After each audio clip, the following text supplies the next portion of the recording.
All right, Jules, let's get into this, get a little more granular. I have another word to say on Erling Haaland, which is, I just want to knock this on the head, because this is my column maybe came a little too early, which is that, which is basically everything's going to be fine. He could go another 2 or 3 games without scoring, and everything's going to be fine. He's outperformed XG every single season for his career, not by a little, but by a lot.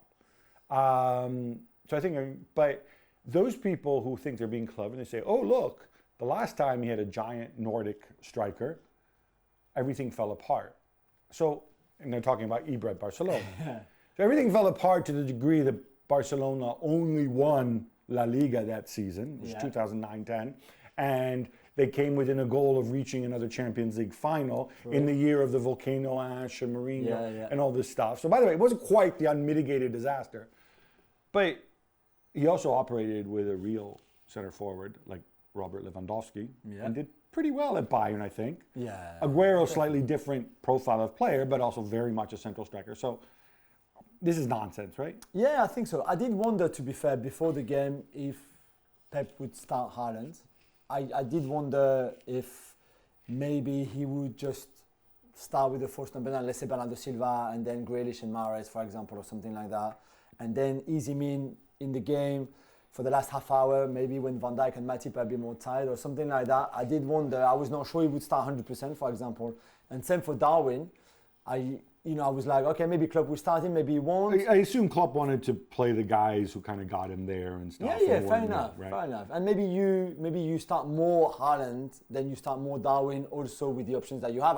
I don't know, but yeah, I agree with you. I don't think there's too much to worry. I think Alfie Haaland scored his first goal for City against West Ham, which is the first team that Erling will play against in the Premier League or something like that. So there might be destiny around the corner anyway, as early as this weekend coming.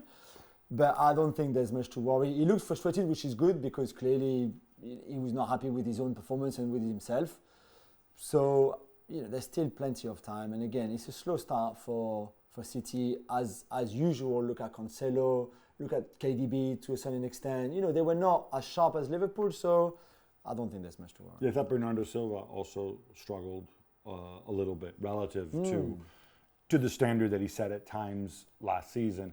Cancelo is not an issue. There's in quick hits later we'll be talking about Marco Correa and whether this is a must sign or what. I do have an issue with the number 7 though. He just doesn't look right, Gab. He doesn't look like. I know he's sometimes more as a creator and an attacking player than a left back or right back. But seeing him with that number 7, I don't know. It was a bit weird. I was like, oh no, I'm not sure I like that. It's funny, and I'll digress a little. I did a column earlier this summer.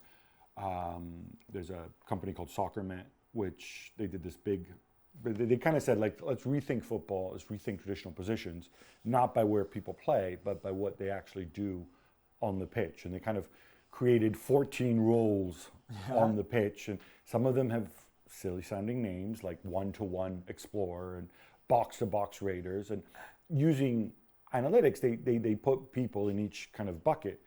And Joe Cancelo is among the highest rated in the wide creator bucket, but also in the central creator bucket, which is why maybe the number 7 shirt is appropriate for him. Yeah, maybe. It's I don't know. It looked a bit strange, but I'll get used to it. It may also be like, you're up against Mo Salah, Luis Diaz.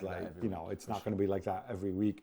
So you're okay there with, that's not a concern. What about, I thought Ruben Diaz also, not just the penalty, but I thought it was pretty rocky for him. Yeah, and Ake. I think if you play next to Nathan Ake, again, no offense, he's a good player, but he's not to the level of a Ruben Diaz or even Laporte. I don't know what's going on with Stones. Since that fantastic season that he had, he'd been clearly number 4th choice. When you think of Diaz, Laporte, then Ake. I know Ake is left-footed and Stones is right-footed, but Stones or Diaz can easily play on the left-hand side of the 2 centre-backs. I don't know what's wrong with Stones, but yeah, I didn't think that defensively City were that good, apart from maybe Walker. But I did also think that the narrative was like, Liverpool were a much better team. I don't think there was much between the two teams, because once Liverpool started so well the first 20 minutes, then City had some really good chances. De Bruyne should have, watching the game again last night before the show today, that chance De Bruyne had in the first half, it's a huge chance. With the side netting. Yeah, it's a huge chance, really high chance. So they had plenty of really strong chances to score that goal. And the first half, they had a bit higher expected goals than Liverpool. And that second half, they had a really good spell in that second half too. So I don't think there was much between the two teams. Certainly not a 3-1 defeat for City. No, I think what drove home the point to me, and again, I haven't seen Spurs yet, but right now there is still an absolute there's an abyss between Liverpool and City and the rest of the Premier League. Before we get to Liverpool, a word on Julien Álvarez. Oh, I love him. Yeah, I love him, and I expected him to play wide anyway. Him and Haaland play together. I think he gives Pep the other option, and he took his goal well.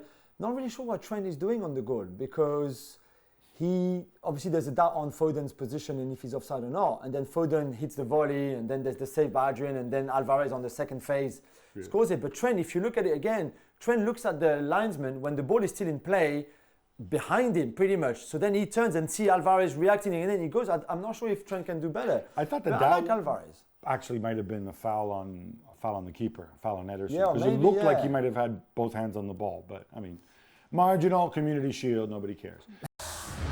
Well, thank you very much for watching ESPN on YouTube. For more sports highlights and analysis, be sure to download the ESPN app. And for live streaming, premium content, and let's not forget as well, ESPN FC 7 days a week. Subscribe to ESPN Plus.